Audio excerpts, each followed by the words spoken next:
Assalomu alaykum do'stlar, mana sizlarga uy sharoitida baliq boqishni o'rgataman. Qarang, mana basseyn bor.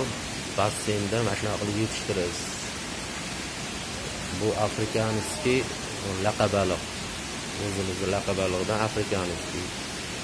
Bu suvi iliqroq turishi kerak. Issiq bo'lsa yaxshi katta bo'ladi. Mana baliqlarda ham bor.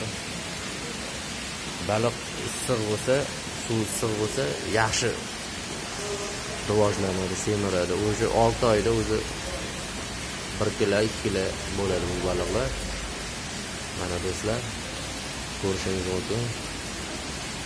Ancha daromad olasiz. Tevasi yopiq bo'lishi kerak. O'zimizni teplitsaga o'xshatib, sangiz tevasini salafanda yopasiz. Mana do'stlar, ko'ring, bog'da ham bor. Uy sharoitida ham qilsa bo'ladi. Do'stlar, mana bunga o'sha molga beradigan karmokut yemdan berib boqsangiz bo'ladi. Bir kunda 2 mahal yeyishiga qarab beriladi. Sog' bo'ling, salomat bo'ling.